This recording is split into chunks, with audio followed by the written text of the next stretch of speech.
na-excite ako kasi buong-buo yung konsepto, alam yung gustong mangyari, alam yung hinihingi.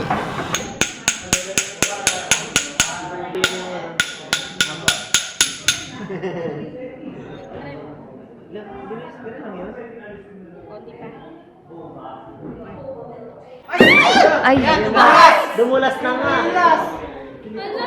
Ala. pero silver lang. Parang kailan. Parang gusto ko matry na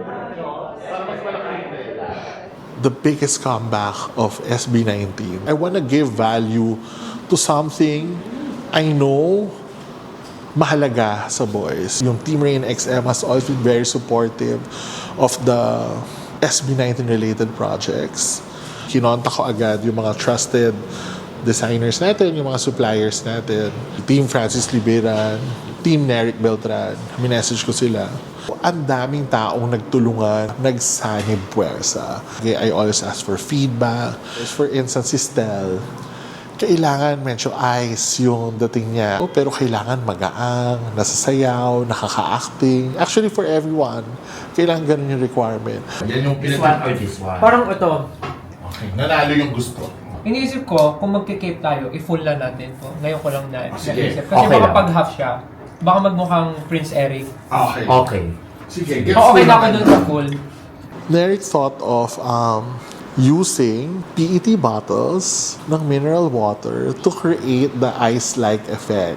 Pumartner siya kay Sandino Martin, isang artist. Art dapat yung atake, di ba? Since it's part of the brand Bible. Yun yung magaan kasi. Oo. Na ano, hindi Parang mukhang ice mahirap talaga. gumamit ng glass kasi mabigat siya. At saka parang Or acrylic. gumaganon yung tela. Yeah. Oo, so kailangan may gaang talaga siya. ano ka naman, galaw? Same thing with the black version. If you look at it closely, napag-usapan namin, yung parang tumutulong oil. Ang ganda nung nabuo na texture nung ganong practice. And most of all, nakasayaw si Stel, naka-acting siya, nakahiga siya sa nagawa niya lahat yung gusto niyang gawin. Yun nga, halimbawa, naka-zoom kasi siya. At least kapag mas malapit yung camera, kita din yung lalim. Malabo. May puti. Pero yung isa hindi talaga makakita. Gusto niyo? Wala, hindi ko nakikita kayo magja-judge. Sobrang dumi ng tenga. Nilupa. The beadwork na ginawa nila Francis, parang I like that it is strategically placed. Kailangan niya magmukhang scholar. Naglagay kami ng parang mga tassel ng toga. Yung ganun. Yung ginagana, yung nililipat, Pangbuhay ng protina. Yes. Para, halimbawa may action siya na ganyan, may tassel-tassel dito. For that scholar. Si Justin, super clear siya sa directions na binigay niya sa akin. Mas texture, ay parang mas ganito po siguro. Ano ba? Magaspang. Parang feel ko po kasi sa tela po nito, medyo modern Oo. yung vibe po. So, Gusto mo magkaroon siya ng old feel. Yung mga leaves nung damit ni Justin were also made out of PET bottles. They painted each and every single leaf. Meron siyang requirement na kailangan may mata yung likod nung damit niya. Diba? Oo, ang ginawa lang namin, yung cape, doon namin nilagay yung mata. Oo, dito sa pinaka-back. Oo. Because yun ang pinaka Maka-highlight yung camera. makikita agad. Sabi ko, paano natin aatahihin yung beadwork nito? Kailangan may iba. Hindi siya pwede magmukhang beadwork ng bridal gown. Oo, feeling ko dapat hindi beads. lahat. Baka wooden beads, Oo. Parang kung pwede natin gawin ng mga mas organic. Oo. I really like it because it felt so organic. The vines were sprawling around Justin's body. It was thoughtfully done as well. Wala naman po. Comfy naman siya. Ang ganda ng fabric, no?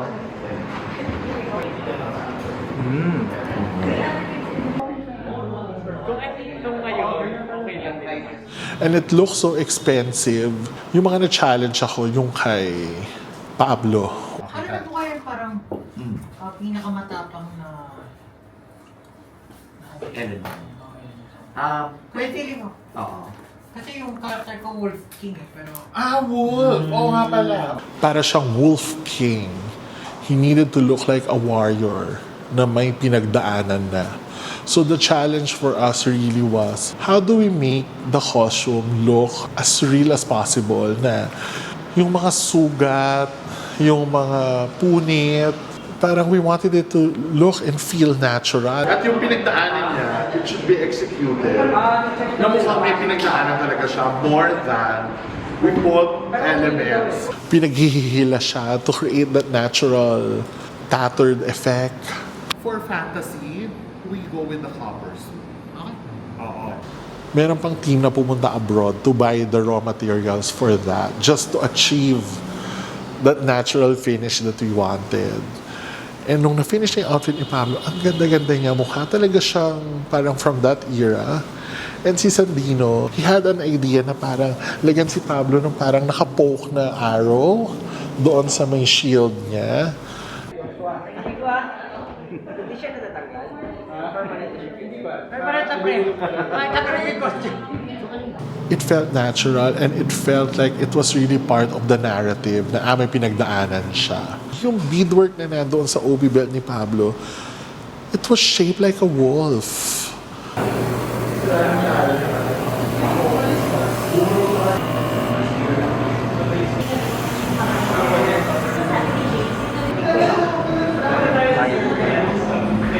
Yung kay Josh, nahirapan din ako kasi again, ano siya, parang God of Thunder, lightning.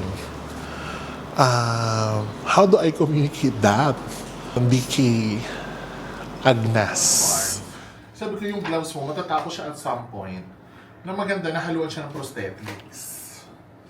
Para mukhang naagnas talaga yung... Hindi na siya gloves na ginano na mukhang decaying. Para siyang body part. Oo, magtutuloy siya talaga to prosthetic. Parang nakuryente ng copper wire, nasunog. Itim na itim siya, pero habang bumababa siya, itong buong laylayan, bronze na siya. Oo, para doon din yung makommunicate din yung decay. Iaagnas din ata nila yung mukha. Yung face mo. Yun po, pwedeng nakaharang na. Para kung wala, so, kung umpisa man, hindi agad makikita na agnas yung buong mukha. Pwede Lumutong. ma-reveal nila. Yung damit, yung we wanted to get that feel. So sila Neric painted that and used copper foil. Pinlansya siya one by one to achieve that natural finish. Even the gloves. Hindi ko kaya naman mawawala na wala ako. Yung book lang yung mahawak yung sword niya. I wanted it to function. Ayoko lang ng gloves na parang sinuot. Ang hiningi ko doon sa gumagawa, gusto ko bawat finger, pag ginanon-ganon mo siya, kasi si Josh mahilig siyang maggawa ng action sa face niya using his hands. Joint per joint, layer per layer, in-achieve talaga yon. Kaya na nagkasugat-sugat na yung kamay ni Josh, yung I'm glad he was a trooper, the foil treatment done by Francis doon sa navy blue suit was really nice. I love how he translated it in the form of streaks and parang paint treatment. Sa medyo mahirap, yung kay Ken, kasi parang it was inspired by a crow. So siya mismo yung nag-sketch nun. And from his sketch, dinevelop namin nila, ni Eric, nila Francis. We were very specific about the kind of leather we use. Gusto namin yung medyo may worn out feels na rin, yung mukhang may pinagdaanan at ginamit na. Ito yung darkest na maroon. Na may itim-itim siya pag Naitim na siya, ilawan. di ba? Oo. Yung lalabas lang yung red niya. Di ba? Pwede naman. Pero ang base niya kasi pag We like to place details na parang may mga kalmot ng crow doon sa cape niya. From a bird, naging tao siya. For it to look like as if it was inspired by royalty and hindi siya inspired by some Eastern influence fashion. So they went for shape, structure, yung cutting. Kahit na iba-iba sila na colors, it felt cohesive. Para silang iisa pa rin. Iba-iba siya, iba-iba yung suot nila, pero together, parang they look like they came from the same era. They came from the same collection. And that was all intentional. Hindi naman po yun nangyari basta-basta. Next look naman natin is yung mga robes. Ang gusto nila doon medyo parang dune, sand dunes, inspired by the desert.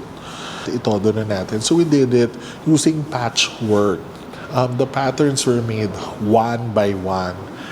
It was stitched together.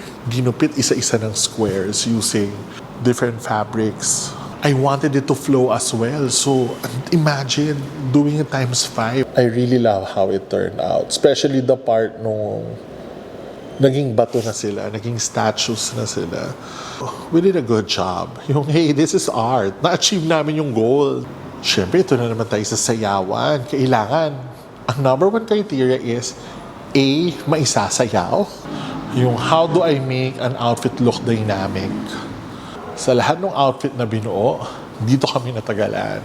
Because we want to be as faithful to the era they were in. We really studied eras during the medieval times. Parang medieval talaga, oh. Saka ganda ng textures niya kasi patchwork yung...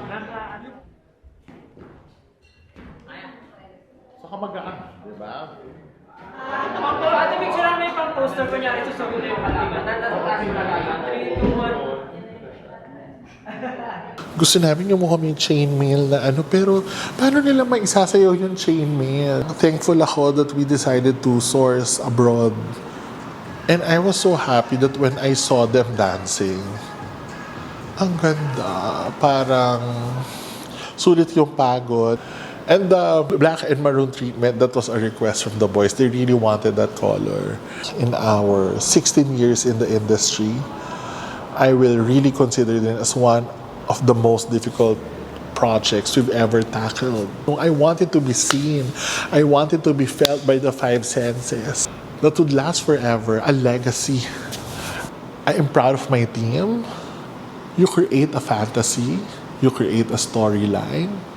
You create an aspiration. We went all out for this because I wanted to give value to the vision of the world because I know this is important to them.